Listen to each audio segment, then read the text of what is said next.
Queremos o teu nome engrandecer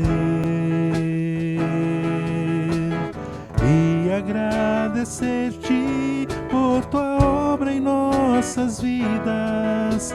Confiamos em teu infinito amor, pois só tu és o Deus eterno sobre toda a terra e céus.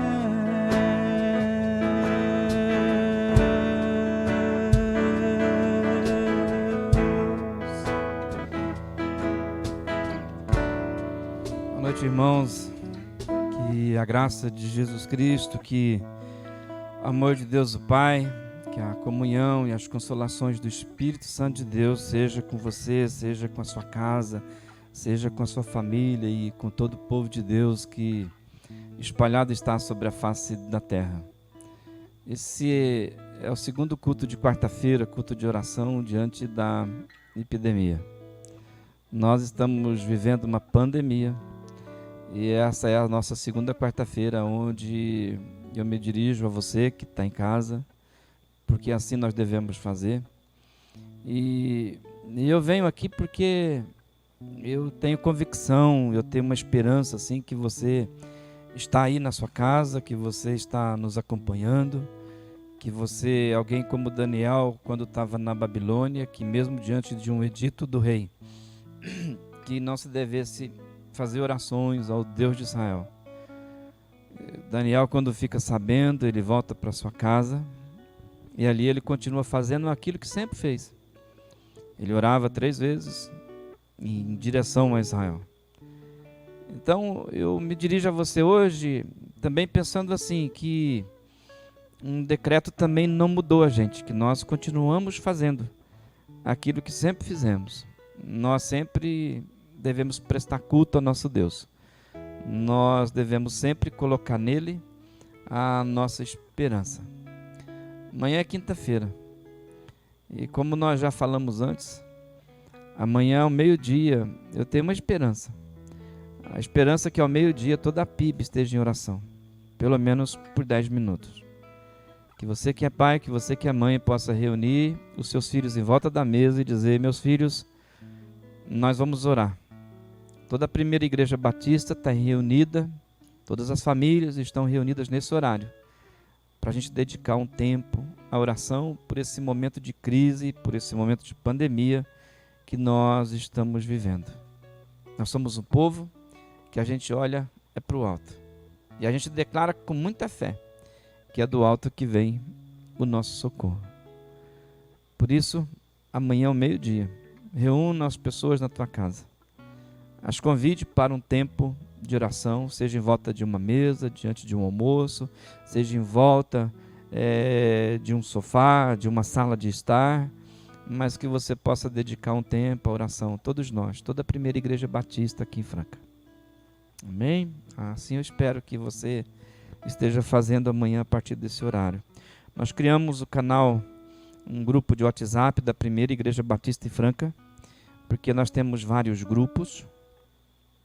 E toda vez que eu precisava falar com alguém, eu tinha que postar a minha fala ou aquilo que eu escrevi em todos os grupos.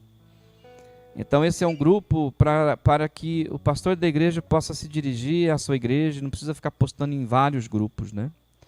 Sei que algumas pessoas saíram do grupo e eu inclusive não estou falando com elas. Eu não tenho interesse em falar com aqueles que saíram do grupo da primeira igreja batista de Franca aqui do WhatsApp.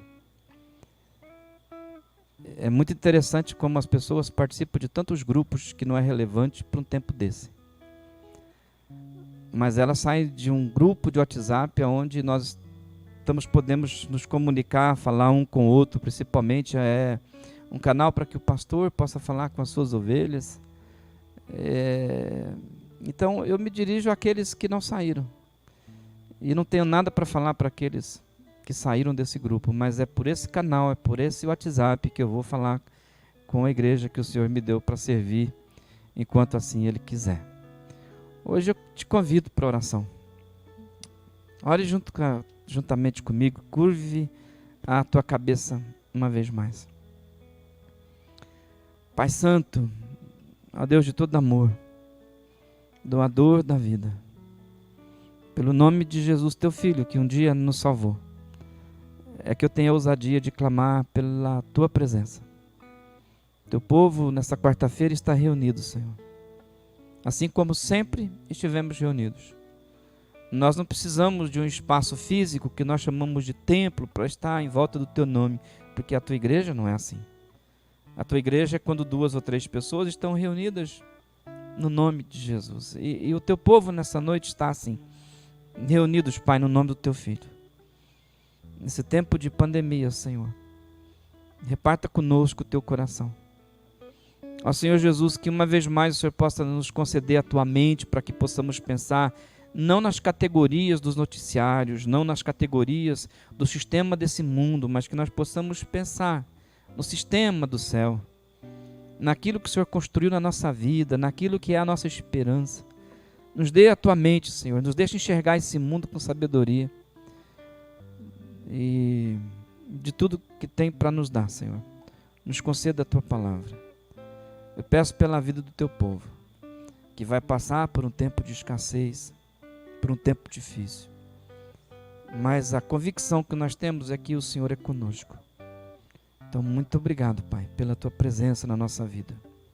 Eu oro assim, pelo nome de Jesus, e a igreja que está reunida diz: amém. Amém. Gostaria de ler o Salmo 84, eu quero ler do versículo de número 1 em diante, até o verso de número 8. Salmo de número 84 é um salmo dos coraitas, que eu leio na Nova Versão Internacional, a NVI, que diz assim: como é agradável o lugar da tua habitação, Senhor dos exércitos. A minha alma anela e até desfalece. Por causa do quê? Pelos teus átrios. O meu coração e o meu corpo cantam de alegria ao Deus vivo. Até o pardal achou um lar, e a andorinha um ninho para si, para abrigar os seus filhotes. Um lugar, Senhor, perto do teu altar. Ó Deus dos exércitos, meu Rei e meu Deus. Como são felizes os que habitam em tua casa. Louvam-te esses que habitam na tua casa sem cessar. Como são felizes os que em ti encontram a sua força. E os que são peregrinos de coração, que não estão com o coração neste mundo, mas que sabem da pátria celestial. Esses que têm o coração na eternidade, ao passarem pelo vale de Baca, fazem dele um lugar de fontes. As chuvas de outono também o enche de cisternas. Prosseguem o caminho de força em força, até que cada um se apresente ao Deus vivo. Ouve a minha oração, ó Deus dos exércitos, ó Senhor Deus dos exércitos. Escuta-me, ó Deus de Jacó. É uma oração que nós também fazemos nessa noite pelo nome de Jesus. E eu gostaria de cantar junto com meus irmãos, com Paulo, Emerson, com a Camila, Israel, que está presente aqui na PIB, na José de Alencar, mas cantar com você que está aí em casa. Será que não é um tempo de você também se levantar da poltrona que você está e cantar junto com a gente? Cantar assim: Jesus, em tua presença. Reunidos, nós estamos aqui. Vamos cantar?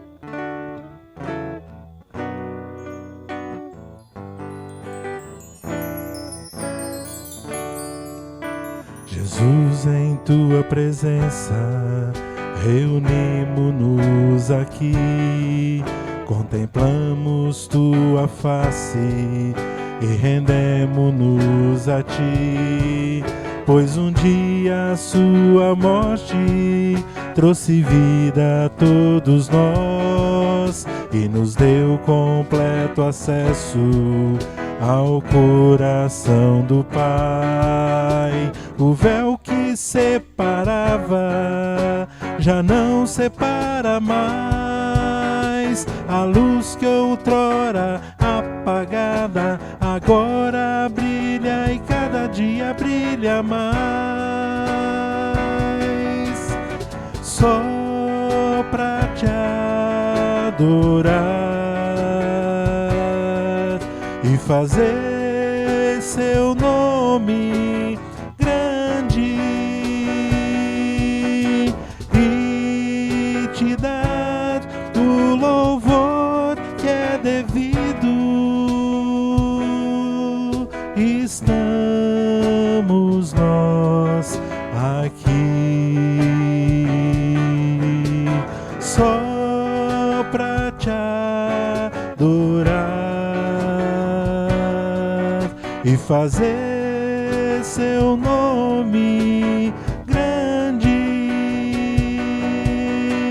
e te dar o louvor que é devido.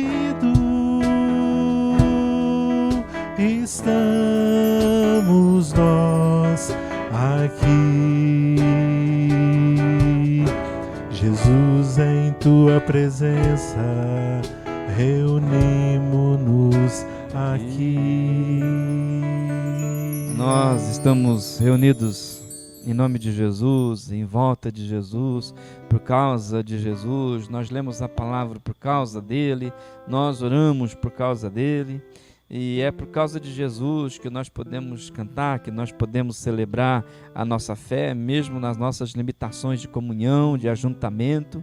Por isso nós vamos cantar mais. Quem sabe não é um tempo de Deus sondar a tua vida.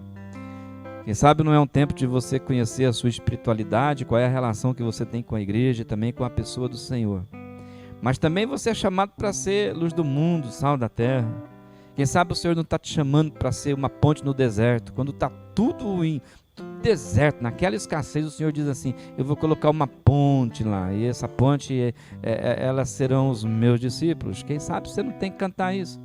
Quem sabe que você não tem que ser um farol para as pessoas que estão à tua volta, aí na sua casa? Então vamos cantar com a gente? Sonda-me, Senhor, porque o Senhor me conhece.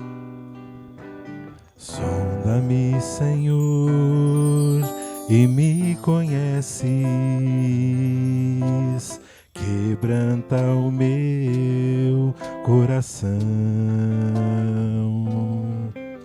transforma-me conforme a tua palavra e enche-me até que em mim se mostre só a ti. Então usa-me, Senhor.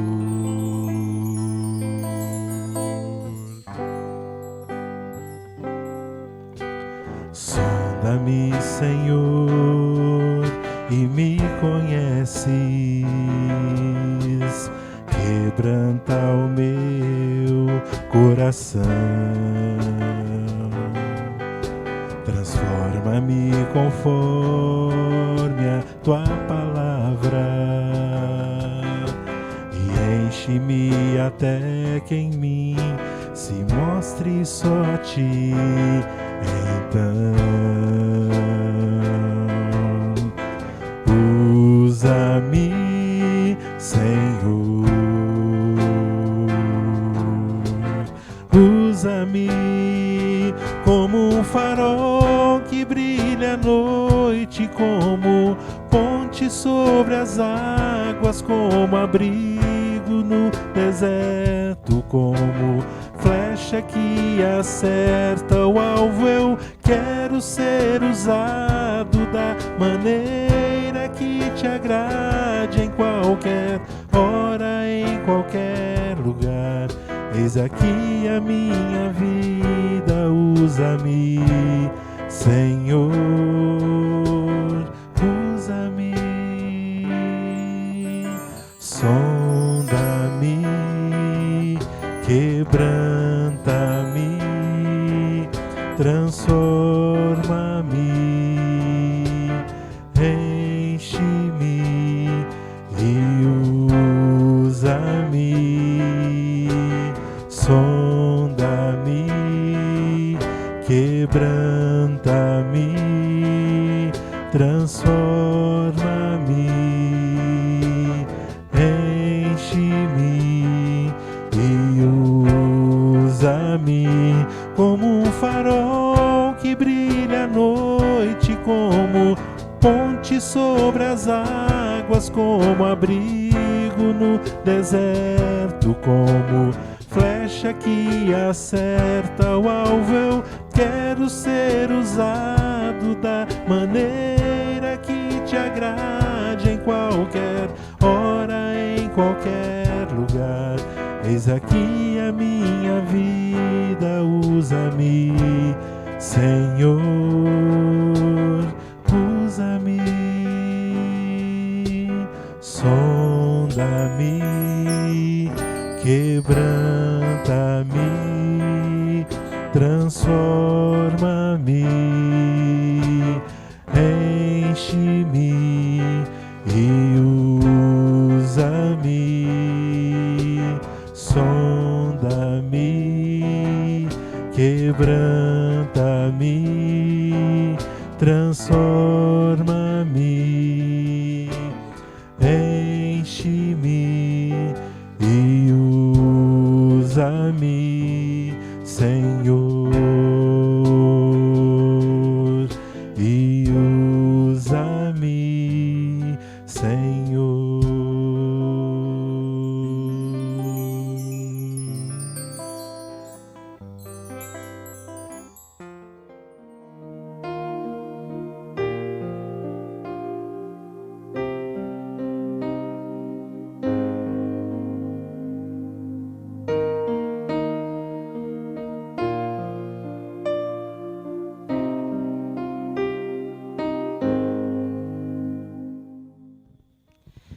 Nós vamos ler o livro de Atos dos Apóstolos, capítulo 27, e eu leio apenas o versículo de número 10 do livro de Atos dos Apóstolos, versículo de número 10, quando o apóstolo Paulo se levanta para dizer assim: Senhores, vejo que a nossa viagem será desastrosa e acarretará grande prejuízo para o navio, para a carga e também para a nossa vida.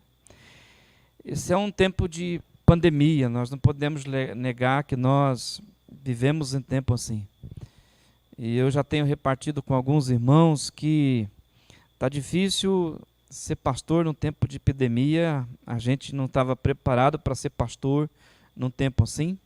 E nem sei se você também estava preparado para ser discípulo de Jesus num tempo assim. Mas nós vivemos uma crise que é global, por isso que nós damos a ela o nome de pandemia. Que é uma crise. Crise é tudo aquilo que tira cada um de nós assim da nossa rotina. Crise é aquilo que tira cada um de nós da nossa zona de conforto, que tira a gente do automático. Porque nós, de alguma forma, temos vivido a vida no automático. Tudo na nossa vida está assim, automático. A gente tem hora para acordar, tem o que fazer depois que acorda, tem sempre uma agenda a cumprir. E quase sempre essa agenda é uma rotina, ela está automática no nosso jeito de viver e principalmente no nosso jeito de ser. Então, quando chega uma crise, nós que estamos vivendo assim, quase que no piloto automático, a gente que está assim com a vida encaixada, a gente que está com a vida administrada, que está seguindo o curso normal na vida, do jeito nosso jeito de ser, nós que estamos assim vivendo a rotina diária. Nós estamos vivendo um tempo onde a gente está vivendo assim sempre no piloto automático.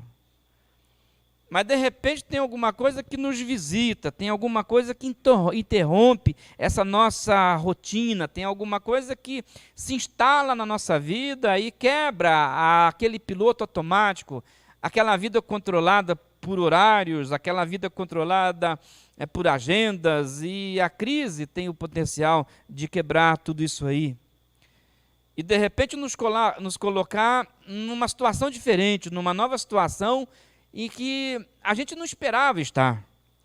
E toda vez que nós estamos numa situação nova, numa situação assim inesperada, que a gente não esperava estar, nós chamamos isso de crise. Então, por que é crise? Porque a gente não estava preparado para o novo, porque a gente não estava preparado para alguma coisa diferente da nossa rotina, porque a gente não estava preparado para alguma coisa que estava controlado na nossa vida. E aí a crise se instala.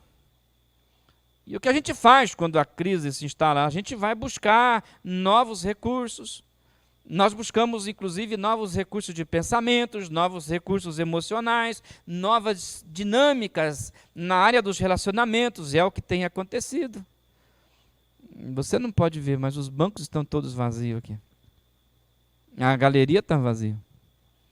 E nós temos que pensar num novo jeito de nos relacionarmos de novo. A gente precisa refazer a nossa agenda. Nós precisamos refazer os nossos projetos. Nós estamos tendo que refazer os nossos planos. Porque quando as coisas não estão mais debaixo do nosso controle, quando as coisas não estão mais do jeito que a gente gostaria que as coisas estivessem, a gente entra em crise. E a gente tem que começar de novo. A situação nos obriga a desenvolver novas habilidades.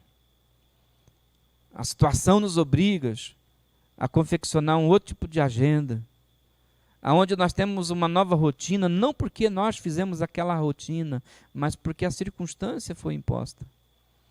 E a pandemia nos impôs assim uma nova circunstância, um novo jeito de viver, uma nova agenda. Nós vivemos uma crise global. É uma crise com todo mundo. Ela é comum a todas as pessoas no mundo inteiro. É uma pandemia. A respeito do Covid-19, do coronavírus, há muita informação nas mídias sociais. Há muita informação na televisão. Há um material farto ali para você se informar. E eu não preciso ficar aqui falando nada a respeito de saúde. E eu peço que você se informe.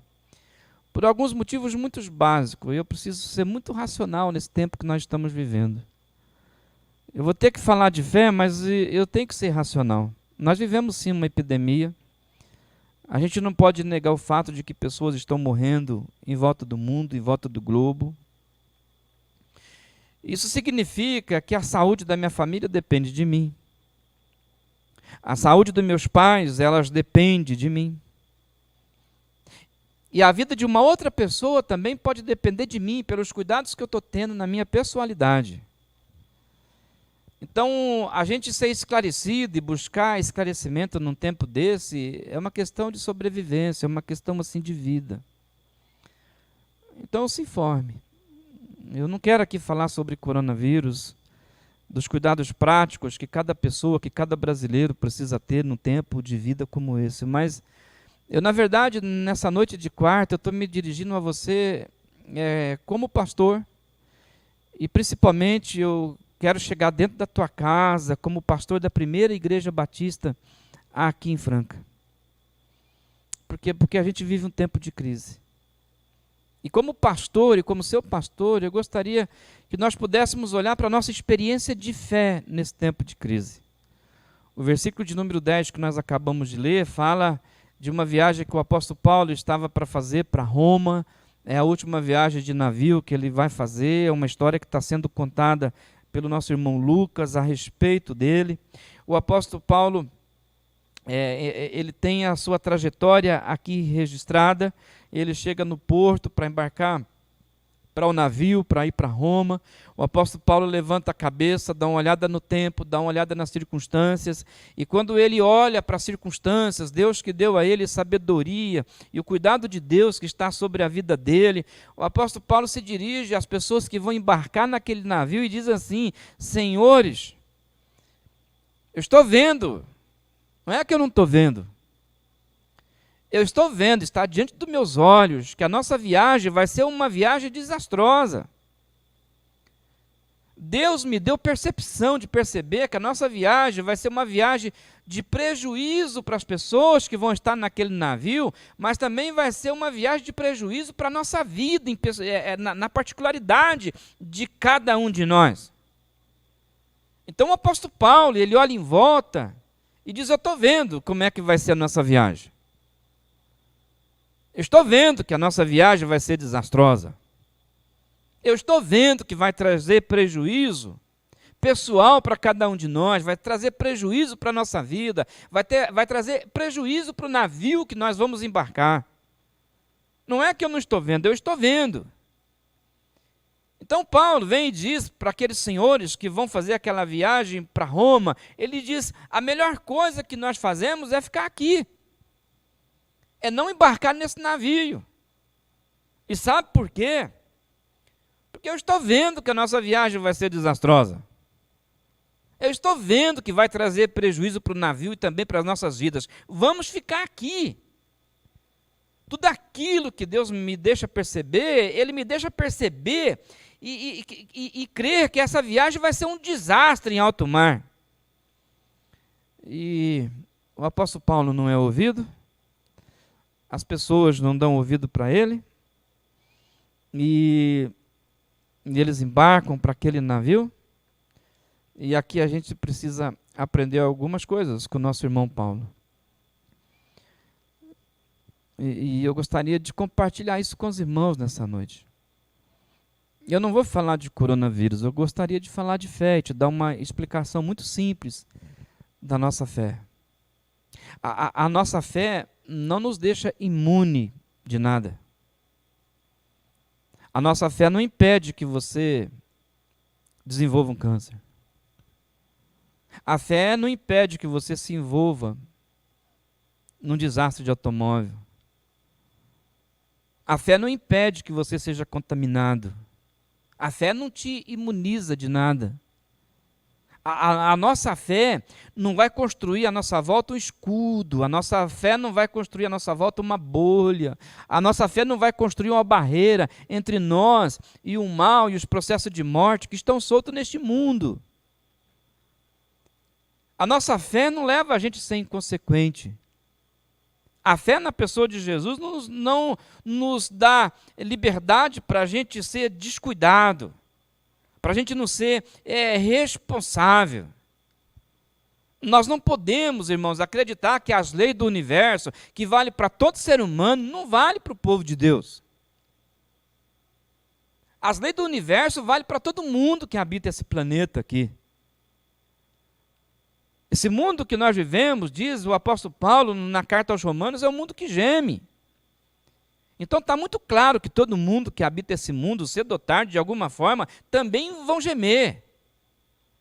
E nós não podemos pensar como discípulo de Jesus, que a fé, ou porque nós temos a fé correta na pessoa de Cristo, porque nós somos filhos de Deus, porque nós somos salvos, nós somos discípulos de Jesus, que nós estamos imunes aos efeitos das leis universais que Deus criou. Nós não estamos. As leis universais para todo ser humano valem para todo ser humano. Se você pular de um prédio, a lei da física vai fazer com que você seja esmagado quando chega no solo.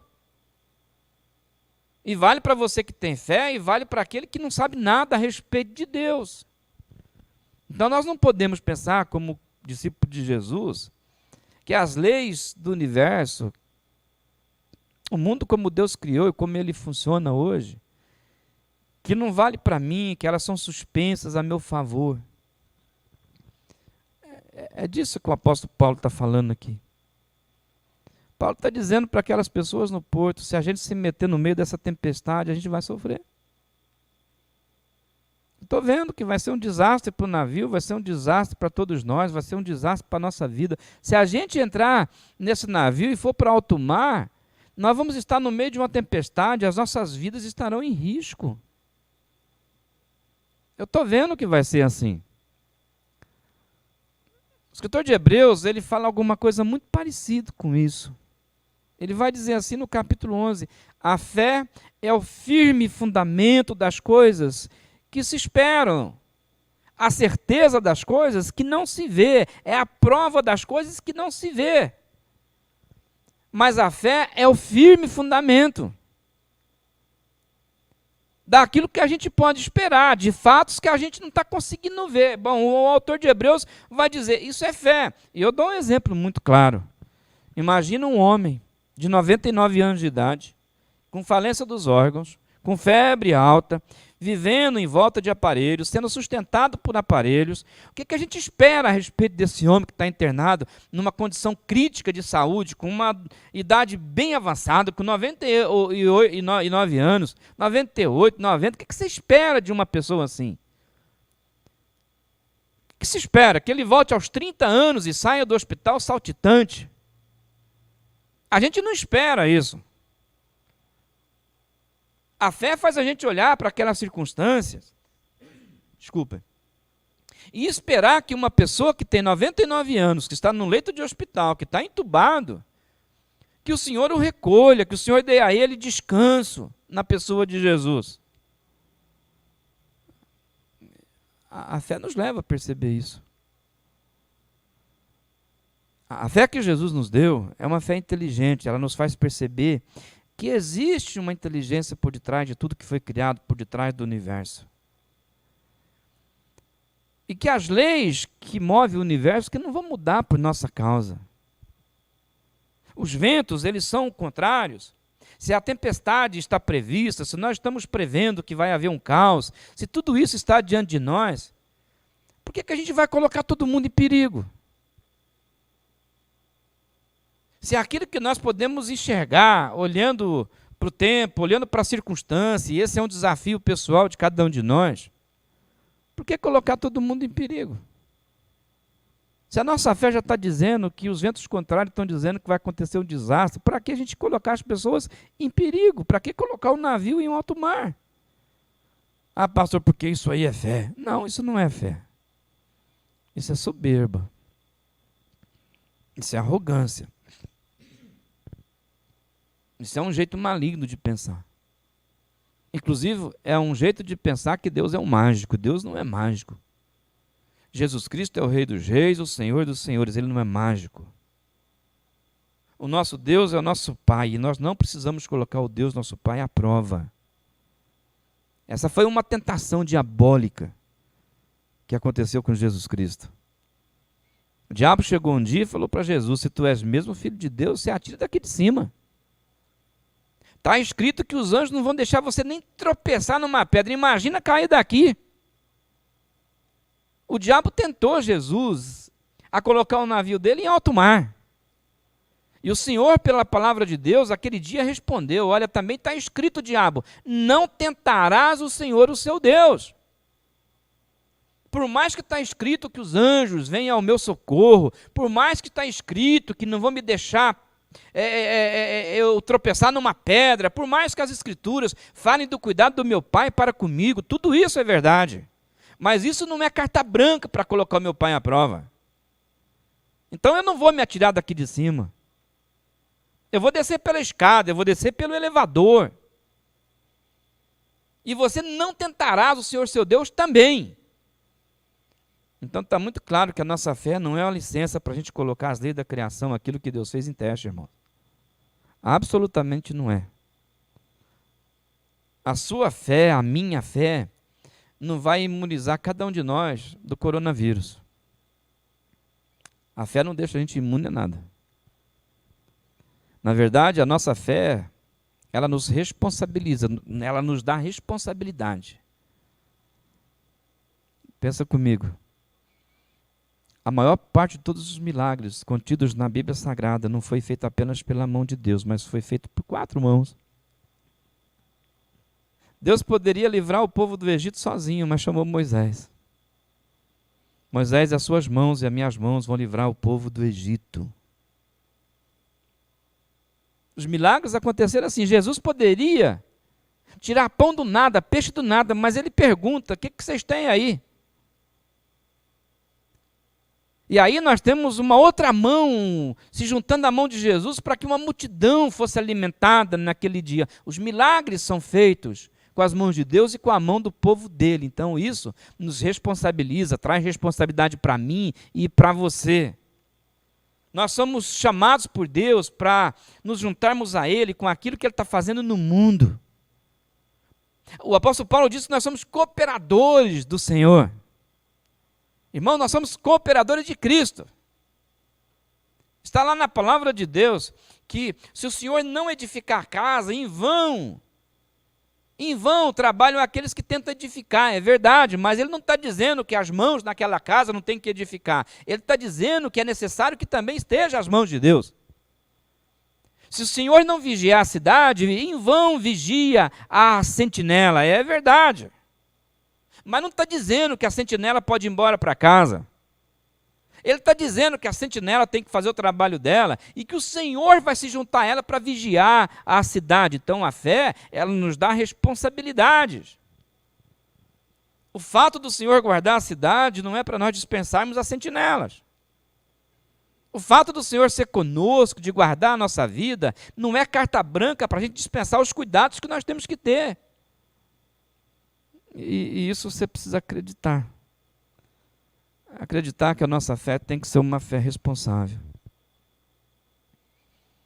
Uma pessoa que assume responsabilidade pela sua fé sabe que precisa fazer a sua parte. Sabe que tem que montar guarda. Por quê? Porque a minha fé precisa ser uma fé responsável. A sua fé tem que ser uma fé responsável. Nós somos aqueles que cooperamos com Deus. Nós somos aqueles que nos juntamos a Deus naquilo que Ele está fazendo no mundo. Eu não sei o que Deus está fazendo no mundo. Eu não sei por que Deus está colocando todos os seus discípulos nas suas casas, por um período de tempo. Que sinal é esse que está sendo mandado do céu? Eu sei que você pode estar pensando, pastor, mas quem falou que foi Deus que fez isso? Eu estou dizendo que a minha vida não é explicada pelo diabo, a minha vida não é explicada por esse sistema do mundo. Se eu estou sendo confinado na minha casa, é porque o Senhor está fazendo isso comigo. Você pode ter uma outra explicação para você ficar em casa, mas eu não tenho. Jesus disse que aquele que quiser vir após mim, pegue a sua cruz, negue-se a si mesmo e me siga. Então, onde eu chego, eu só cheguei porque Jesus chegou. E quando eu fico em casa porque Jesus está lá. E se Jesus está lá, eu tenho que me perguntar que tempo é esse que nós estamos vivendo. Jesus, por que o Senhor está colocando todos os seus discípulos dentro de casa? E Jesus está colocando os discípulos. O Senhor não está administrando a vida do ímpio, o Senhor está administrando a história da redenção, a história da salvação. O Senhor está administrando a vida do seu povo. Por que Deus tem te colocado dentro de casa? Ah, mas pode ser o diabo. Pode ser o diabo. Então, assim, se for o diabo, Deus também permitiu. A ação do diabo sempre é pedir a Deus permissão para fazer o que ele quer fazer. E Deus tem que permitir. E se foi Deus que permitiu, por que Deus permitiu que o diabo colocasse o mundo inteiro dentro de casa? Por exemplo, por que ele permite que você fique dentro de casa com TV a cabo disponível em todos os canais, com televisão liberada, com comida farta, com saúde? Por que Deus, se é o diabo, por que ele quer deixar você confortável dentro de casa? Eu não sei, irmãos. Mas a nossa fé não pode ser uma fé sem responsabilidade. A gente tem que realizar o que tem que realizar, fazer o que tem de fazer. A gente vai passar por isso, não é pelas mãos do pastor e nem pelas suas mãos. Tem uma realidade sendo construída que a gente não consegue ver, mas que tem a sua mão e também tem a mão de Deus.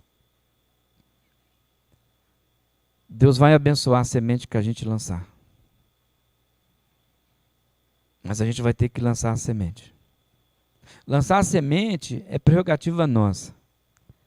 Abençoar a germinação dessa semente, dar uma colheita 100 por 1, é responsabilidade do Senhor, é 4 mãos.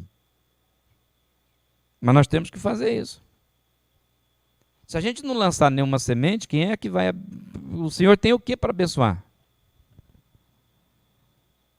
Afinal de contas, a gente está lançando que semente? Porque nesse mundo tudo é plantação, tudo é semente. Que semente que a gente teria que lançar nessa época para que a nossa mão se juntasse à mão do Senhor naquilo que Ele já está fazendo? Você já sabe? Eu ainda não sei. A única coisa que eu tenho absoluta certeza é que a gente não vai colher nada se não plantar nada. Eu vou entregar tudo, pastor, nas mãos de Deus. E a sua mão vai estar onde? Isso é fé mágica, achar que Deus vai fazer tudo, que a gente fica em casa comendo, bebendo, nos divertindo. Que a gente não tem responsabilidade de nenhuma na construção desse mundo e nem por esse período de crise. Nós temos sim, a nossa fé tem que ser uma fé responsável. A gente precisa sim plantar. Em outras palavras, eu quero dizer assim, nós temos que fazer a nossa parte. A gente não pode ser preguiçoso. A gente não pode ser irresponsável. A gente não precisa ser descuidado. Nós não precisamos. Quando Paulo fala aqui no versículo 10, que o mar não está a favor da navegação, mas os ventos e o mar será um empecilho para a navegação do navio, ele está chamando as pessoas para serem responsáveis por aquilo que virá no futuro. Que elas terão que tomar decisão por aquilo que vai acontecer no dia de amanhã.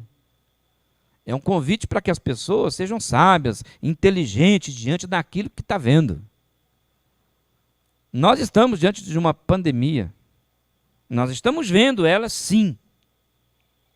E o que a gente faz no tempo de pandemia? Nós buscamos ouvir a Deus, que sabe do dia de amanhã e do fim da pandemia. Nós buscamos a palavra de Deus para o nosso coração, nós buscamos o coração de Deus para que nós possamos ter perspectiva do que plantar. Então não é porque você está na sua casa que você está de licença de ser crente. Não é porque você está em casa que você está com licença de ser discípulo de Jesus. Não é porque você está em casa que você está isento de colocar suas mãos junto das mãos de Deus para construir um futuro. A fé nossa é uma fé operante, irmãos. Não é mágica. É passar pelo vale. É andar pelo deserto. O que tem no deserto? Areia e uma voz. Silêncio e uma voz, a voz de Deus. Por isso que sempre que Deus queria falar com alguém, mandava para o deserto. João Batista vai para o deserto. Jesus foi para o deserto. Israel permaneceu no deserto 40 anos. Elias, no momento de crise pessoal, emocional, vai para o deserto. É lá no deserto, onde não tem barulho, onde tem silêncio, que a voz de Deus foi ouvida para dar um rumo diferente na vida de todos.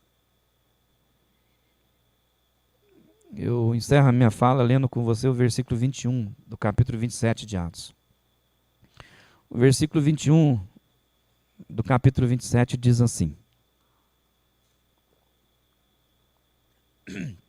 E eu continuo lendo na Nova Versão Internacional. Atos dos Apóstolos, capítulo 27, versículo 21 e 22. Ele diz assim: visto que os homens tinham passado muito tempo sem comer, Paulo levantou-se diante deles e disse: os senhores deviam ter aceitado o meu conselho de não partir de Creta, pois assim teria evitado este dano e prejuízo. Mas agora recomendo-lhes que tenham coragem, pois nenhum de vocês perderá a vida. Apenas o navio será destruído. Apenas o navio. A fala do apóstolo Paulo, aqui no versículo de número 21, é assim: Deus falou comigo, pessoal. Deus falou comigo. O navio vai ser destruído, nós vamos ter prejuízo, mas o Senhor falou comigo e a gente não vai ser destruído, a gente não vai perder a vida. Está claro para mim como pastor que Deus quer falar conosco. E uma das vozes que Deus espera que o povo esteja ouvindo são as circunstâncias. Porque Deus fala por meio das circunstâncias. Em Amós teve um dia que Deus pega e diz assim: houve chuva do lado de cada cerca e não houve chuva do outro lado da cerca. Do lado esquerdo a terra ficou molhada, a cerca dividiu o terreno e do lado direito a terra estava seca. E vocês nunca se perguntaram qual é o motivo dessa circunstância? Por que que chove de um lado e não chove de outro? Porque Deus fala por meio da circunstância. O Senhor quer falar conosco, o Senhor quer ser ouvido. A maneira como nós, como discípulos de Jesus, tem vivido, irmãos, tem gerado crise no mundo, sofrimento para o mundo, tem multiplicado a maldade. E esse mundo está do jeito que está. Não é por causa do ímpio, não é por causa do diabo, é por causa do povo de Deus. É a maneira pela qual nós temos vivido. E aí a realidade do mundo que nós estamos vivendo se volta contra nós. Nós estamos numa crise que foi gerada pelo povo de Deus, sim. Pela forma como o povo de Deus tem vivido. Nós somos um povo que temos semeado vento, irmãos. povo de Deus brinca de ser crente, de ser cristão, brinca com a fé, brinca com a igreja, brinca com o pastor, brinca com a palavra. O povo de Deus tem semeado vento. E o escritor de Provérbios vai dizer que quem semeia vento, colhe tempestade. E essa é uma geração de crente, de discípulos de Jesus que tem semeado vento. E que está colhendo sim tempestade. E por mais que nós estejamos com o nosso navio, que é a nossa vida, no meio da tempestade, a Bíblia Sagrada diz, e Deus fala isso por meio do profeta Naum, que o Senhor também tem os seus caminhos no meio da tempestade. Ou seja, o profeta Naum está dizendo que Deus é um Deus que sabe atravessar qualquer tipo de tempestade. E se a gente estiver andando com Ele, a gente também atravessa a tempestade. O povo de Deus sempre sucumbiu porque não acompanhou, não andou com o seu Senhor, enquanto Ele atravessava a tempestade que tem na vida e que tem no mundo. Mesmo no meio das tempestades, Deus faz um caminho seguro, e que a gente possa atravessar qualquer que seja a tempestade, mas com um caminho seguro. Porque o Senhor é conosco, e o Senhor constrói no meio dela um caminho seguro para nós. Nós não estamos imunes à tempestade que nós estamos vivendo, mas a gente pode atravessar isso com segurança. Por quê? Porque Deus é um Deus que constrói os seus caminhos no meio da tempestade. Eu encerro me lembrando de Mateus, capítulo de número 7, quando Jesus fala da casa, fala da rocha e fala da tempestade. Jesus diz assim: aqueles que ouvem a minha palavra, aqueles que praticam porque ouviram, esses aí são aqueles construtores prudentes, que construíram uma casa sobre a rocha. E essa casa, que é a vida de cada um de nós, que foi construída em cima de uma rocha, porque ouvi e praticava a palavra, ela não está imune à tempestade. A tempestade veio, os ventos vieram, deram sobre ela, mas ela permaneceu firme. Sabe por quê? Porque foi construída sob a palavra de Jesus, sob a prática da palavra. Mas ele vai dizer que alguns também ouvem a palavra dele. Eles fazem a primeira parte, escutam, mas não praticam a palavra. É aqueles que não colocam a prática da palavra na própria vida. Está construindo uma vida sobre areia. E a vida de ninguém está imune à tempestade. E esse que não praticou a palavra, quando a tempestade vem, essa casa é arrastada pela tempestade, porque não praticou o que ouvia. A gente está numa tempestade. E chegou ao cumprimento dessa fala de Jesus. E a minha pergunta para você: a tua casa vai ficar de pé? É essa. Tua casa vai permanecer? Você é alguém que vai ter a casa assolada por ventos, mas vai permanecer por aí? Porque vai chegar uma hora que o sol vai se pôr. Vai chegar uma hora que você vai perceber que a tempestade chegou e que Deus construiu um caminho nela e que quer te guiar por meio dela. A grande questão é se você está andando com Deus a tal ponto de perceber os caminhos que Ele construiu no meio da tempestade. Vamos cantar ainda mais um cântico? Vamos cantar?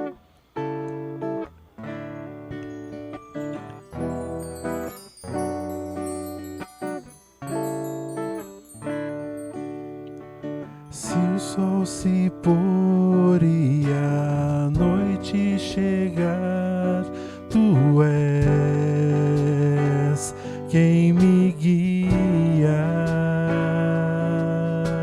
Se a tempestade me alcançar, Tu és meu abrigo. Se o mar me submergir, a Tua mão me traz à tona pra respirar e me faz andar sobre as águas.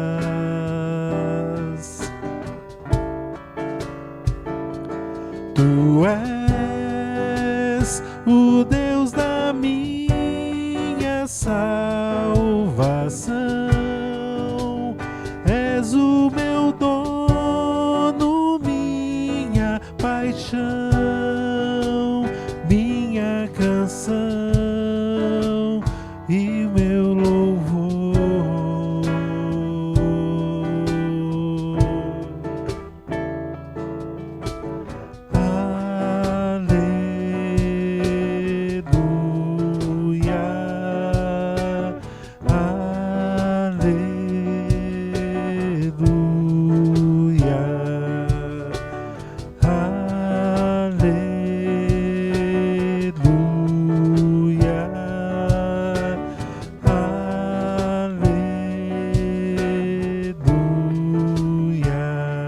Se o mar me submergir, a tua mão me traz à tona pra respirar e me faz andar sobre as águas.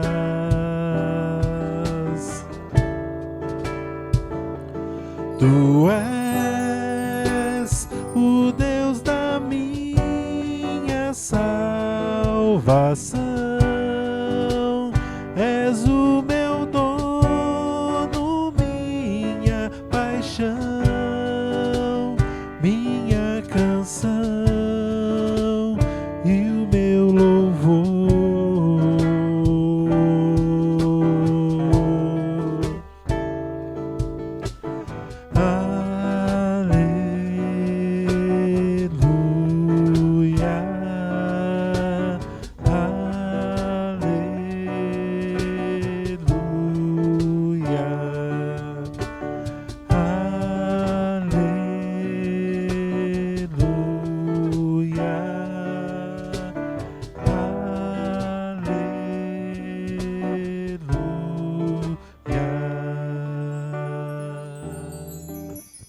Temos um decreto do governador do estado de São Paulo de que até o dia 7 de abril nós teremos que ficar com os portões da igreja fechados.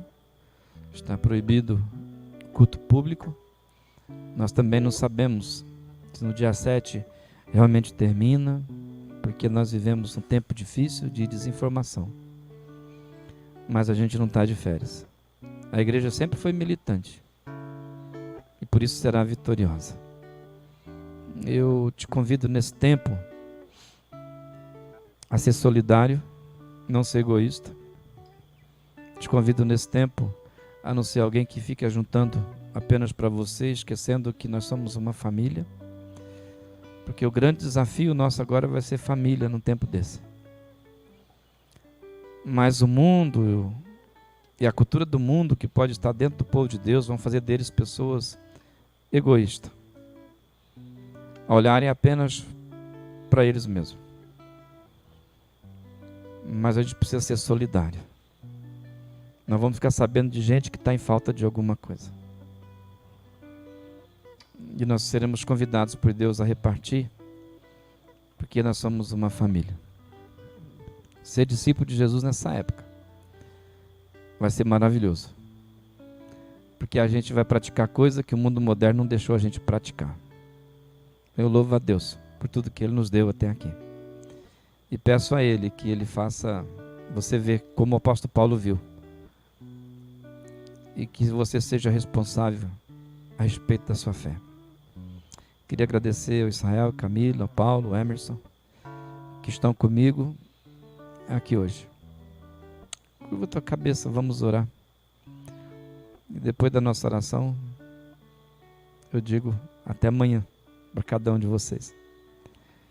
Pai, nós louvamos o teu nome por causa da tua palavra. Tua palavra, Senhor, não foi tirada de nós.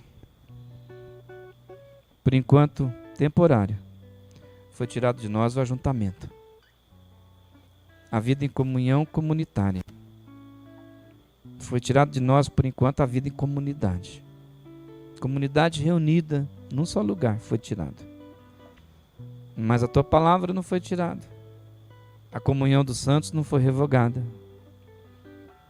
E tudo isso, Pai, nós bendizemos o teu nome, porque nós temos uma